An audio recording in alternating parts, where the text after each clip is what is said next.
Formula One has witnessed one of the most shocking chapters in its recent history, and this time the drama did not unfold on the curves of a racetrack, but in the inner corridors of Red Bull Racing.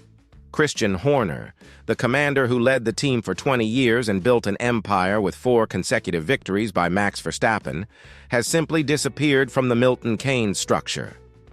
Dismissed suddenly and without any ceremony, Horner watched 2 decades of work be wiped out by a cold official statement from Red Bull itself. But will the Briton's departure truly solve the Austrian organization's difficulties, or has it just kicked off even more severe turbulence? The decision to dismiss Horner took the paddock completely by surprise. We are talking about the same individual who turned Red Bull from a fledgling outfit into a dominant force, responsible for securing an impressive 6 constructors' trophies and 7 drivers' titles for Milton Keynes. Horner was much more than a team principal. He was the creator of a winning mentality that combined technological genius with sophisticated political management. His departure symbolizes much more than a mere management change. It is the end of an era that has characterized the last 15 years of the top category of motorsport. Laurent Mekies, the Frenchman who arrived directly from Racing Bulls, took control of the main Red Bull structure at a time that could not be more sensitive. The replacement came just as Verstappen's team faces its worst streak since 2021, with a string of frustrating performances and watching rivals such as McLaren and Ferrari close in on the championship. The Belgian Grand Prix marked Mekies' debut in the most coveted position in the paddock, and the indicators already point to a reality quite different from Horner's golden years. But who is Laurent Mekies really? The 51-year-old Frenchman has a substantial technical background, having joined Ferrari as sporting director between 2019 and 2022, during which time he witnessed firsthand the complications of managing a team under extreme pressure. His experience at Racing Bulls, albeit more limited in terms of resources and expectations, has given him a practical perspective on the operational hurdles of a Formula One structure. However, taking over Red Bull Racing represents a huge step up in terms of responsibility, tension, and political complexity. Verstappen's victory in the sprint race at Spa may have momentarily masked the structural problems facing Red Bull, but the main race highlighted the true magnitude of the crisis. With a car set up for wet conditions that never materialized, the 4-time world champion finished only 4th, watching helplessly as his rivals celebrated on the podium. And if the situation already looked complicated in Belgium, what about Hungary, where Verstappen crossed the finish line in an embarrassing 9th place? His teammate, Yuki Tsunoda, didn't even score a point, extending a negative streak that has now lasted 7 races. These results would have been unimaginable just a few months ago. The RB21, which was supposed to represent the natural evolution of the championship-winning project, has turned into a technical enigma that not even Adrian Newey was able to decipher before his own controversial departure from the team.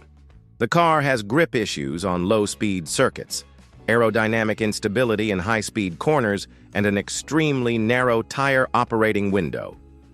These characteristics have transformed Verstappen, previously dominant, into just another competitor battling for points in the middle of the pack. However, Red Bull's difficulties transcend the results on the track. The sudden dismissal of Christian Horner has created a leadership vacuum and internal instability that experts consider potentially devastating for the team's future. Giancarlo Minardi, a veteran of the sport and a profound connoisseur of the inner workings of Formula One, did not mince words when assessing the scale of the challenge facing Mekies. According to the Italian, the real obstacles are only just beginning, because now all the gears need to be realigned from the beginning. The small elements that make the difference, the general discomfort, the toxic atmosphere that can spread like an epidemic in a team with hundreds of employees. Minardi was categorical. Managing a Formula One structure is not just about race strategy. It involves dealing with people you don't even know by name, but who can determine whether a car will be competitive or not. And therein lies Laurent Mekies' great dilemma. The Frenchman takes charge of one of the most successful structures in recent Formula One history, but at a time of brutal transition and evident technical decline. Unlike Horner, who built his legacy progressively and had time to establish his authority, Mekies needs to deliver immediate results while dealing with the toxic legacy left by his predecessor's troubled departure. The pressure is colossal, especially considering that Red Bull has not revealed details about the new boss's contract, nor has it set clear public goals for his management. When asked about his goals and contractual guarantees, Mekies himself was evasive, admitting that no one in Formula One has a lifetime contract and that Red Bull's goals are obvious: to fight for victories and titles. But does this diplomatic response hide the insecurity of someone who knows he is treading on thin ice? The scenario becomes even more complex when we analyze the current competitive context. McLaren stands out as the most consistent team of the season, with Lando Norris and Oscar Piastri demonstrating a consistency that Red Bull has completely lost. Ferrari, now with Lewis Hamilton alongside Charles Leclerc, represents a real threat not only for 2025 but also for the future of the category. Mercedes, even with Andrea Kimi Antonelli's difficulties in adapting, still has George Russell as a constant force and can surprise at any moment. In this scenario, Mekies Red Bull does not have the luxury of time or patience. Every race that passes without significant results is one less race to reverse a situation that is already bordering on desperation. The clock doesn't stop in Formula One, and the 2025 season promises to be decisive in determining whether Red Bull will be able to reinvent itself or become yet another team that had its moment of glory and then disappeared into mediocrity.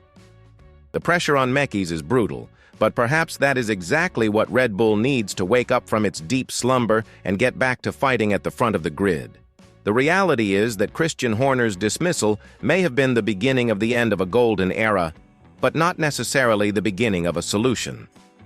Laurent Mekies inherits a fragmented structure, a problematic car, and the pressure to keep an organization that functioned perfectly under previous leadership competitive. The Frenchman has experience and technical expertise, but does he have the charisma and political authority necessary to unify a team in crisis? Time will tell, but one thing is certain: Red Bull Racing has never been as vulnerable as it is now, and its rivals know it. The 2025 season could very well be the year we find out whether Red Bull's hegemony was just a natural cycle that has come to an end, or whether Mekies can prove he is capable of resurrecting a sleeping giant. What do you think? Does Mekies have what it takes to save Red Bull? Or is the era of Austrian domination finally over? Leave your opinion in the comments and don't forget to subscribe to the channel so you don't miss any analysis of the hottest behind-the-scenes action in Formula One.